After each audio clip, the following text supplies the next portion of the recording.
Mr. Birkner, 2 minutes. Excellent, thank you. The question actually wasn't about affordable housing or development, it was about green energy technology. It wasn't about the employees' retirement. It was about developing sources of clean energy technology. We cannot continue with the model of with greenhouse gas emissions rising. We have a climate crisis, it's undeniable. Our current legislators have a 24% and a 43% approval rating on environmental issues. They said no to the establishment of offshore wind. They said no to the lead mitigation funding. They said no to open space funding. They said no opposing flood hazard rollbacks. They said no to permit extensions. They said no to Highlands water retention protection. They said no to rejoining the regional greenhouse gas initiative. They said no to bill credits for solar customers. They abstained on creating clean vehicle task force. They abstained on requiring municipal green plans. They urged the governor, they voted abstained and non-vote on urging the governor to join the Climate Alliance. They were a no and a no vote on green building projects prioritization. These are things that have been failures of our incumbents. We have in New Jersey thousands of acres of landfill space. We have the technology to include solar farms on that landfill space. That is what needs to be developed.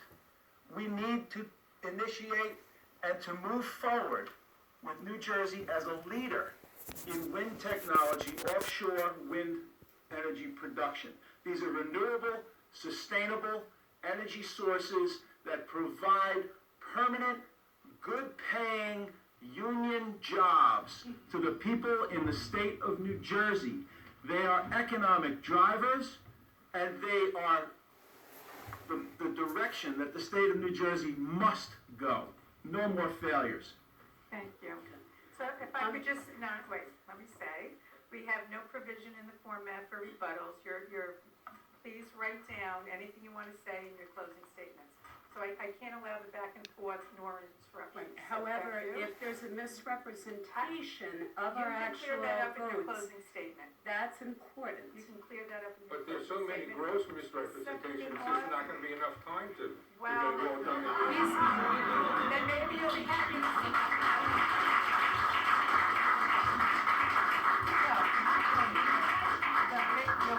Maybe the candidates will be happy to stay after to address that, but I can't allow the interruptions.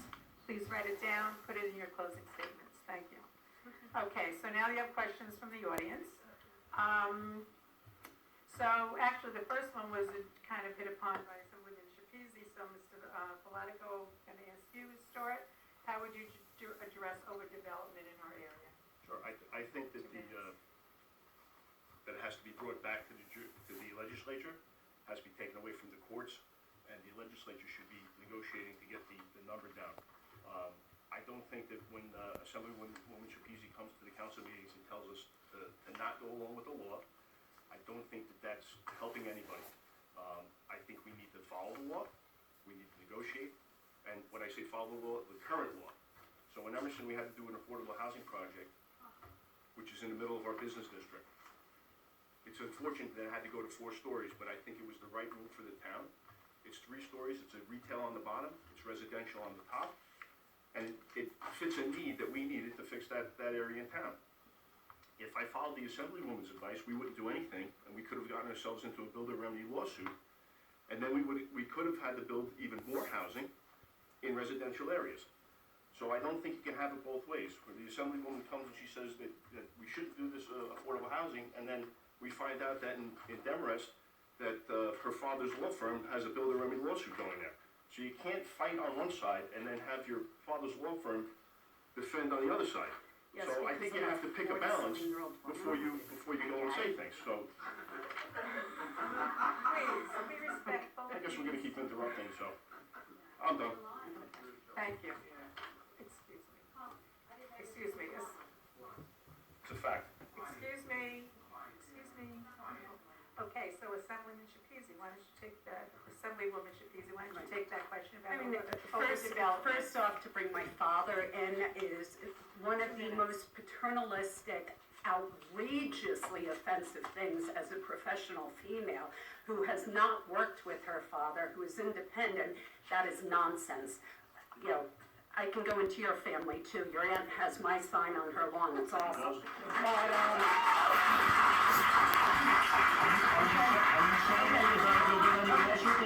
I have no idea. You're taking away from their time by clapping, But please.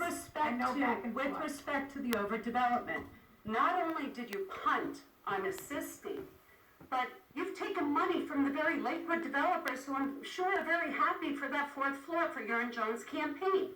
You know, so to sit there and say that it's something that you had to do, I find to be a little bit off. You missed the vote at your own council meeting this week to discuss and to move forward on supporting resolutions to have this legislation move forward.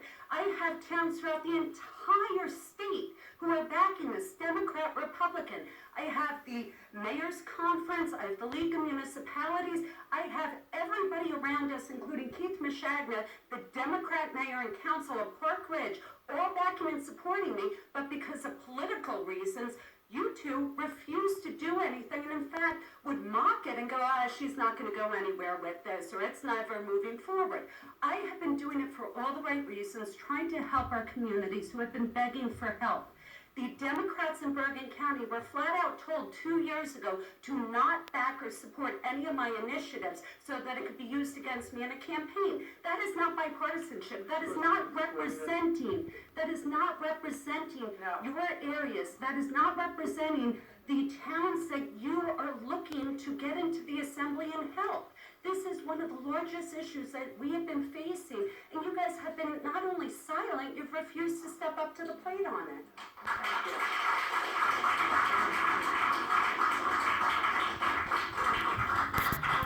Thank you. Taken from your candidate's time, Glenn. Assemblyman Auth, 2 minutes. Thanks.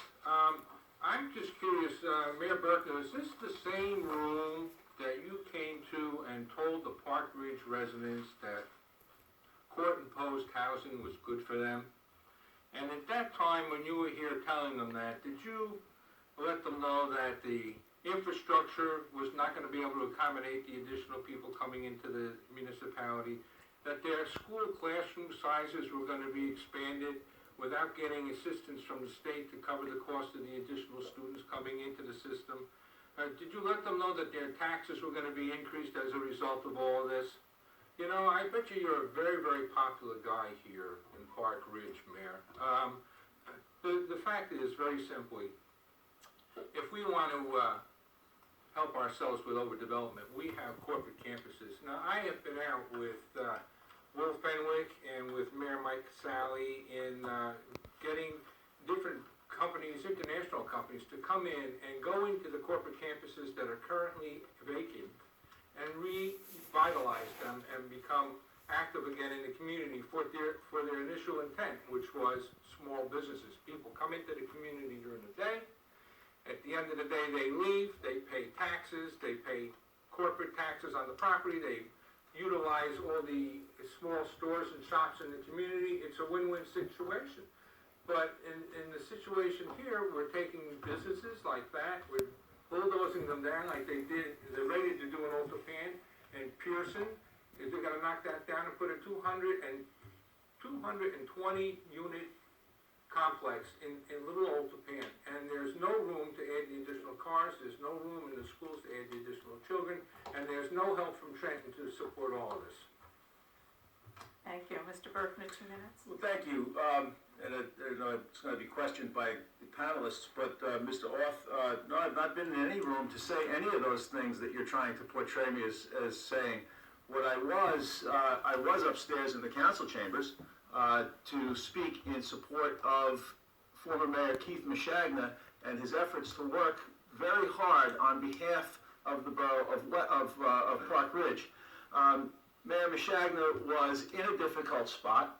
Park Ridge was in a difficult spot because you guys have just been selling snake oil to town representatives with regard to their to fighting the fair share housing obligations that are court mandated.